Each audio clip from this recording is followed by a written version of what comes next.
Man to woman, penis to vagina. We really couldn't come up with a better lyric than this. I am the Wiz! Alright, everybody, thank you for coming by, and thank you for watching this video. If you like this review, please leave a like, and subscribe if you want to watch more of my reviews. I do 3 every week, so check them out when you see them. Alright, so today we're reviewing the 2024 musical thriller Emilia Perez, the film that garnered the most nominations this year in 2025, starring Zoe Saldana, Carla Sofia Gascon, and Selena Gomez, directed by Jacques Audiard.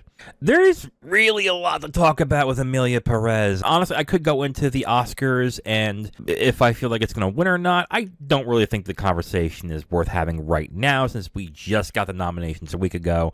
I am recording this on January 29th, so by the time this comes out, it'll be February 12th. So my opinions are probably going to change by then, so I'll just leave it at this. I understand why people hate this movie, and I understand why people love this movie. So let's just get into the review of Emilia Perez. I mean, that's the start of it, really. I think this is a vibe movie.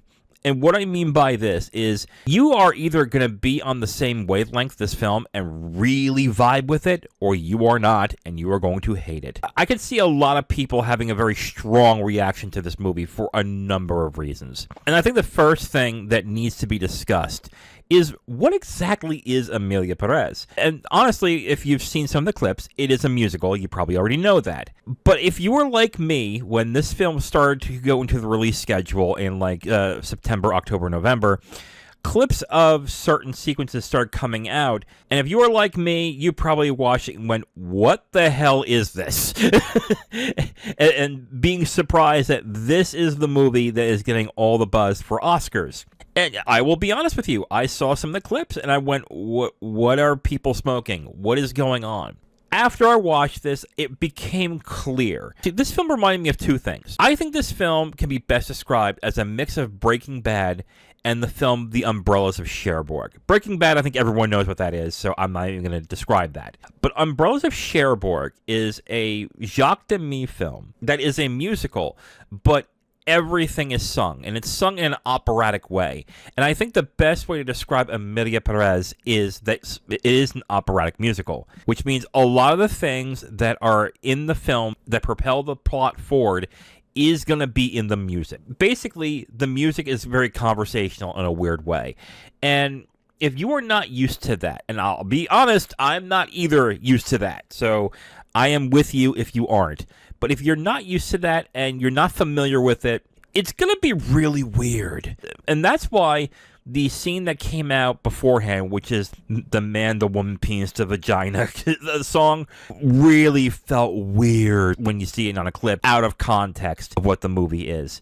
But after watching it, it makes sense. It's not a good song. I will not say it's a good song. I don't think it's good at all. But in the context of the movie and how the film is structured and how it works, it makes sense. The big problem that I have with this film, honestly, is that Audiard really hampers the high points of this film, both in script and in direction. So let's get into direction first. There are scenes in this film that are beautiful, that are stunning, that are really good. There are dance numbers and there are musical sequences that are really well done. I think the one with Zoe Saldana in a dinner function and she is dancing and singing in that end, I think was really good. There's one sequence with Selena Gomez that is actually really good in this. But then Audiard makes some decisions on other sequences that are just baffling. And it really puts the visual language down a couple of notches. There is actually one sequence with Selena Gomez where they're doing karaoke that is ugly, and it is just completely unattractive to watch. And the song as well is bad. And that also goes with the performances. Now, for performances, Zoe Saldana and Carla Sofia Gascon are great in this film. I think Saldana is going to win that Oscar, and I think she has earned it. She is fantastic in this movie. She carries this film. But that being said, Gascon is very good in this movie. And she's good in a number of ways. First off, pre-transition, she is scary and intimidating looking. But then post-transition, It's funny, I completely forgot they were the same character in some sequences.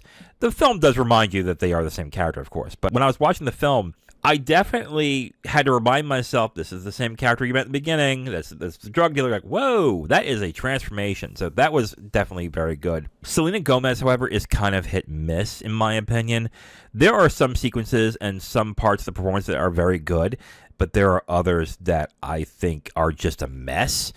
But honestly, here's the thing. It's Audiard's direction for these actresses that really hampers the overall performance. Even with Saldana, who does a very good job in this film, I think the problems that these actresses have are not their fault. I think it's that of Audiard. My biggest issue with this film is that I think Audiard should have made it more simplistic. And this is where I'm going to get into my comparison with The Umbrellas of Cherbourg. The Umbrellas of Cherbourg and Emilia Perez are very similar in the way that they do the music and how the plot is structured.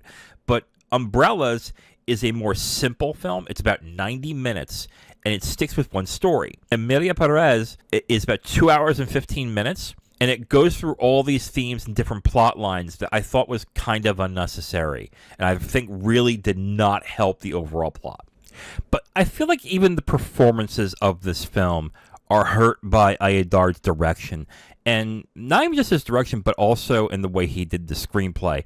I think the one that got hurt the most is actually the main character, Emilia Perez. The reason why is because it's the character I felt the least connected to, or the one I cared about the least. First off, her biggest conflict, which is getting the surgery, is done by the first act of the film. It's already done. And secondly, the film tries really hard to make you feel like the surgery completely changed her personality, which is pretty unbelievable if you really think about it.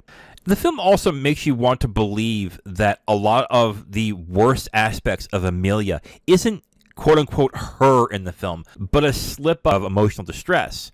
But what would have been more believable in this film is if, like the show Breaking Bad, the film shows in subtle ways that the drug kingpin is always there despite Emilia trying to leave that person behind. I know some of you are going to be like, asking for subtlety in a film like this is kind of ridiculous. But so is believing that Emilia wasn't capable of what she does and asking us to be surprised when it happens. It wasn't a surprise at all, and which is why I didn't really have that emotional feeling towards this character. And then there's a lot of things about Emilia as well that doesn't make much sense. First off, when she was a drug kingpin, she faked her death in order to transition. But how does she still have muscle?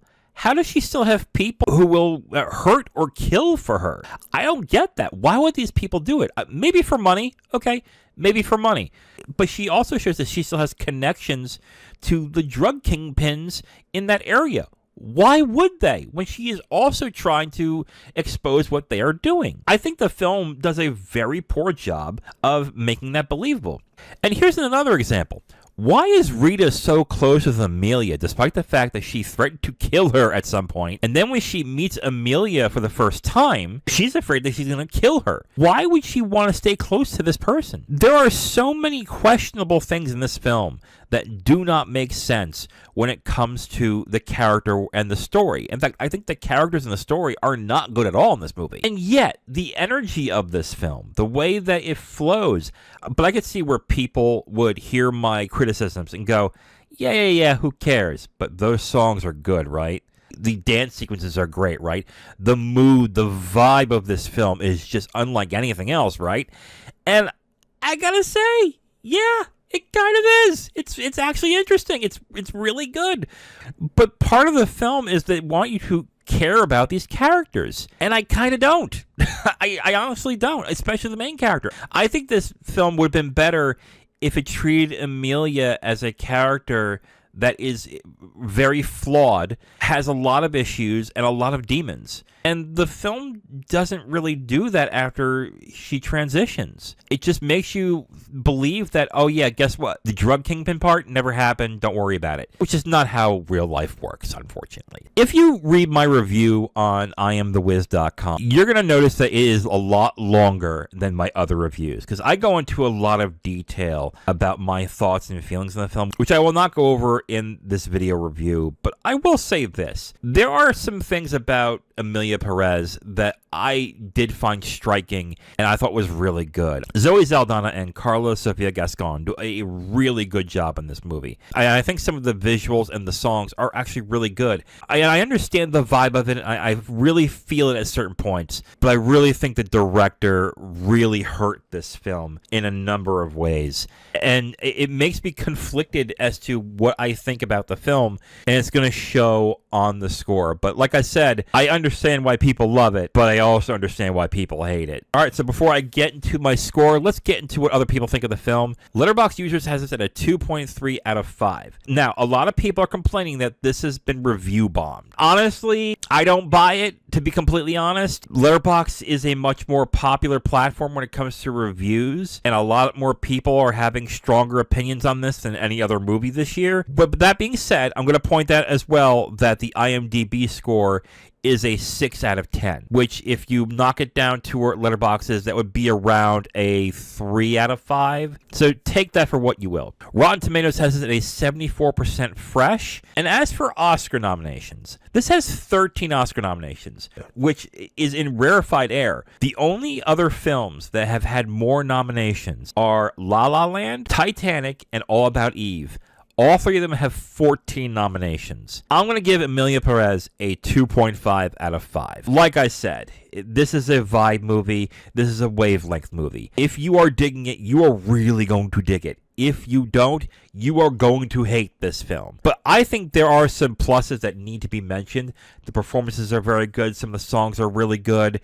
I think some of the visual style of the film is also very captivating. But I think the director really hurt this film, not only in its direction, but in the writing. But I think if the film was all about this character transitioning, and maybe a complication due to the wife and kids, I think this would have been a better film. Because of the complications that he added to this film, I think it just detracted from the main point of the film. I enjoyed it for what it was, but I definitely see where a lot of people have some criticisms, because I have some definite criticisms of this film.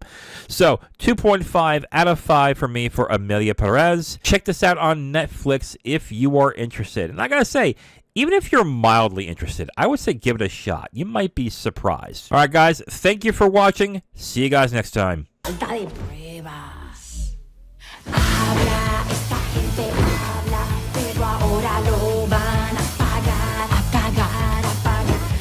Thank you for watching this video. If you liked it, please like it. If you didn't, please subscribe. And if you have questions or comments, go ahead and leave a comment whether you liked it or not. It just helps, you know. If you want my written reviews, you can go onto my Letterboxd at IamThatWiz, or you can go to my website at IamTheWiz.com. Thank you very much again for watching. See you next time.